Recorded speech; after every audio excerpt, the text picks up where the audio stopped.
Hello everyone and welcome to the den. I know it's been a while. I have stuff coming up, it's in the works, so stick around for all of that. And as you know by today's title, we're going to talk a little bit about pressure canning on flat top stoves. So if you want to know more, stick around.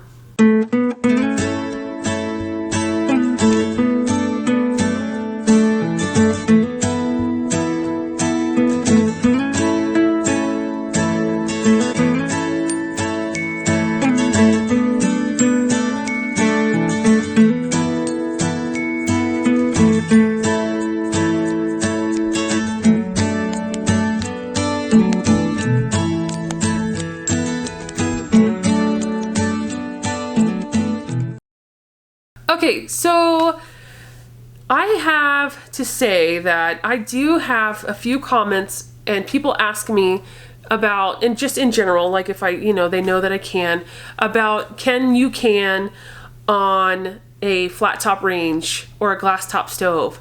I don't know, are they glass or are they ceramic? I'm not really sure. Also, I've had comments where people have said that they feel more comfortable pressure canning because it looks like I pressure can on a flat top stove, but I don't. I have a gas range, so I pressure can in my Presto 23 quart on my gas stove. It's a natural gas. So no, I do not have a flat top stove.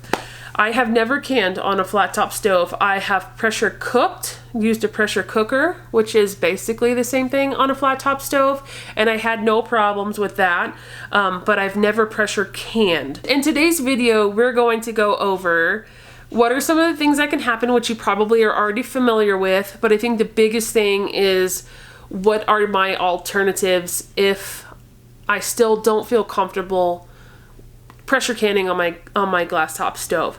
So what are the things that can go wrong? Well, number one, the biggest thing that I know that everybody already probably knows is that you can crack your stovetop. Nobody wants that to happen, and I don't say that you should or should not can on your flat top stove. It is completely 100% your option, your choice. So, but I know that can happen. It has happened. One of the other things that can also go wrong is the glass can actually fuse to the canner itself with these extreme, temperatures that this canner has, especially if the heating element is quite a bit smaller than the bottom of the canner ring. You can get into some, the canner is hotter than the glass, and then I guess it can fuse. That's what I've read, and I can't imagine my canner fusing to my stovetop, so definitely don't want that to happen. Also, what can happen too is that you can have one of these stovetops that's kind of like a smart stovetop, where it'll get to a certain temperature and it'll just shut off. And so, and it may have this cool down time where maybe 5, 10, 15 minutes, whatever it might be, for that stovetop to cool down, and if your canner is sitting on top of it and it has turned off, you don't want to be moving that canner, right? Anything that's under pressure, you just leave it, right? Like what I say in all my videos, once you turn that heat off, and during that whole process, you're not touching that canner, right? So if the stovetop were to force itself into a shutdown mode and a cool down, then you're going however much time it says, and you're processing, your pressure's coming down, because that's what happens. When you remove the heat out of the equation, the pressure is naturally going to drop. So as soon as that pressure gets below where you're supposed to be, like for me, 13 pounds of pressure, then you're going to have to get it back up to that pressure point and then start your processing time all over. So another problem that you could have to, which is minimal, but it can still happen, is that canner is so heavy. Even our water bath canner, I think the water bath canners might be heavier, because that pot is so big that if you move it, you're moving it around, you could get scratches or, you know, it could just blemish up the top of that stovetop, which can make it really ugly. I know that every flat top stove that I've ever used in the past, just moving it, you're just like, ugh. So we know what can go wrong. So what are your options? Well, I'm always going to tell you that I think that Presto is a good canner, but did you know that Presto does make a canner? And I think most of their models now, but I know for sure specifically, it's almost exactly the same as my canner, but they say it is safe to use on an induction range as well as a glass flat top stove. You can use it on a gas range too.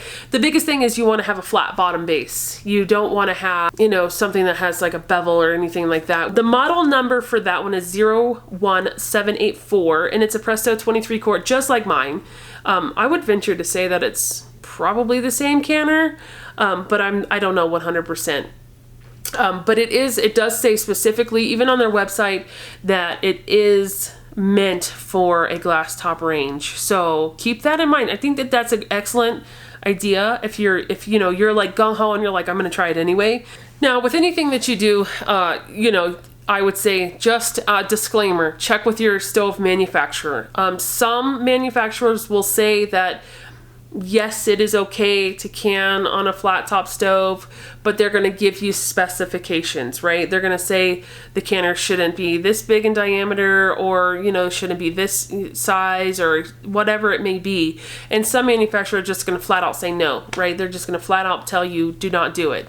So definitely check with your manufacturer just to be safe. What are your alternatives?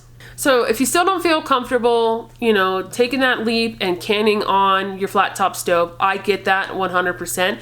So what are your alternatives? You can get an electric pressure canner. I know that there is a Nesco out there that it works really well, and I think it's specifically designed for pressure canning, and it also water bath cans. And I've seen some YouTubers using that canner with great results. So that is actually something that I have considered purchasing. I think the Nesco canner runs around $170. I'll link all these products below. You can look for yourself. So it holds 4 quarts, 5 pints, and 16 4-ounce jelly jars. Obviously not at the same time, separately. So if, you know, that sounds like something that's a better idea for you, then by all means, go the safe route, get one of those, and just do your canning in one of those. They also sell electric burners, and these are ones that you can just plug into an outlet, and as long as the electric burner itself allows for the same amount of wattage that your range puts out, which is about 1750 is I think a normal range, 1750 watts. I read on the National Center for Home Food Preservation, or the NCHFP, sorry, but they say the 1500 watt burner would be just fine. If you're gonna go that route, just make sure that when you plug that bad boy in, that it is sturdy, steady, stable, that it's gonna really hold up to that weight and that heat. So just think about the actual burner that you're going to purchase, and I'll list one that I think is suitable down below. Again, do all of your own research, make sure that the product is gonna work for you. Another option is a propane based setup that you can use outdoors. You can get a burner that you can set up outside, and you can get your canner going on one of those. So the BTU's output for pressure canning from the National Center for Home Food Preservation, they say that 12,000 or less is what you would want to look for, even though I think a lot of these gas burner setups for outside are like 30,000. In my opinion, and this is just my opinion, I would think that you can turn the heat down, right?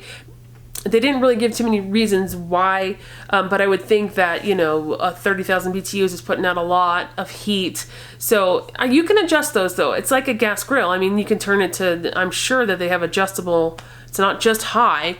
So you could play with that until you got it down the way you would want it, and then you would know how to use it. So that's an alternative. So that is pretty much all I got. And there are some alternatives, which is a good thing. And I think for me, if I were in a situation where I was scared to pressure can on my flat top stove, I would 100% buy an electric canner. Then I would go with the Nesco. I have done research on these electric canners. previously just to know which one I would want to purchase, which one I would feel safe canning in, and that Nesco is definitely my top choice. So I think that that is a good alternative if you just don't want to take the chance and risk your stovetop. That's my opinion on that one. So I hope that you found this this video informative at least, and answered some of the questions you may have had and gave you some ideas for an alternative way if you don't want to use that flat top stove. Thank you guys for being here. Please subscribe to my channel if you're not already. If you are already subscribed, thank you so much. I appreciate you guys as always.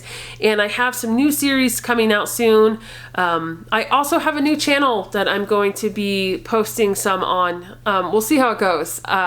But it's going to be a vlog, so if you wanted to know a little bit more about me, then it's going to be a more in-depth look in my life. So anyway, that's going to do it for me today. I'm going to link that new channel below. There's going to be a video posted on there really soon, if not already by the time you see this.